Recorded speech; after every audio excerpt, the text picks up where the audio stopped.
पहले तो सबसे पहले मैं एलओपी का धन्यवाद देना चाहता हूँ कि ये आज जो हमेरी ये यहाँ पे प्राइवेट असेंबली लगी, मुझे याद है कि असेंबली ये पहले चमनलाल गुप्ता के ज़ेर सयादत में 9 में लगी थी और ऐसे ही एक पैरेलल असेंबली पिछली बार मुबारक गुल साहब ने यहाँ पे लगाई थी। पैरेलल असेंबली का संबंध ये है कि जो बात हमारी अंदर नहीं सुनी गई उसको हम अपने अवाम को यहाँ से संदेश पहुँचाए। ये जो मुद्दा था, जिस बात की ये बात थी, वो थी कि दफा 370। मैं अपने जरिए यहाँ के अवाम को खास तौर पे 370 के हवाले से बताना चाहता हूँ कि जरा सोचिए, अवाम यहाँ की सोचे।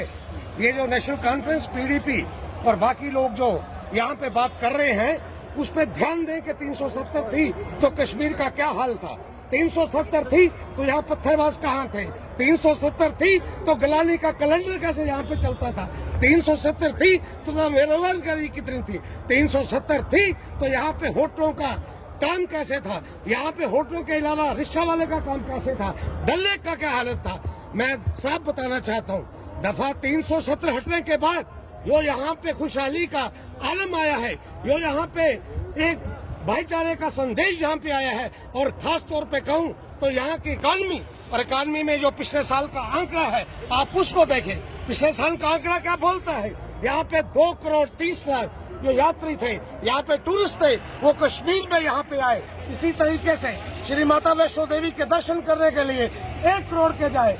मैं धन्यवाद देना चाहता हूँ। मैं श्री माता वैष्णो देवी के यहाँ से वहाँ से विधायक हूँ और मैं कहना चाहता हूँ जो 370 हटने के बाद जो कायाकल्प खास तौर पे श्री माता वैष्णो देवी स्थान कटरा की हुई है और जो कश्मीर में यहाँ पे टूरिस्ट आने का सिलसिला जारी हुआ है, उसमें कितना फायदा हुआ है। और इसी को अगर आप देखें तो ये चर्चा के दिनों में ये सरकार 1 महीने के बनने के बाद मेरे साथी गंगा जी जैसे बयान कर रहे थे, मैं इनके साथ था।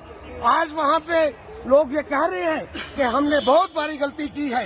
ये गलती जो जहाँ पे सरकार बनी है, मैं सिर्फ और सिर्फ यही कहना चाहता हूँ यहाँ के अवाम को खास तौर पे कि ये भूल जो कर रहे हैं, ये जो इन्होंने दफा 370 के लिए जो एक मामूली सा रेगुलेशन लाया है, यहाँ के इनका डोमेन नहीं है। यहाँ पे उसका बनेगा कुछ नहीं। और जैसे कि प्रधानमंत्री ने कल वहाँ पे महाराष्ट्र की इलेक्शन में कहा है कि ये दफन हो चुका है, ये कब्र में जा चुका है, ये कब्र कभी नहीं खुलेगी। और ये कब्र नहीं खुलने का मतलब यह है कि यहाँ की तरक्की को कोई रोक नहीं सकता। और आने वाले दिनों में जो ये यहाँ पे भूल नेशनल कॉन्फ्रेंस ने खास तौर पे की है, उसको सुधार ले और आने वाले वक्त लोगों की बड़ी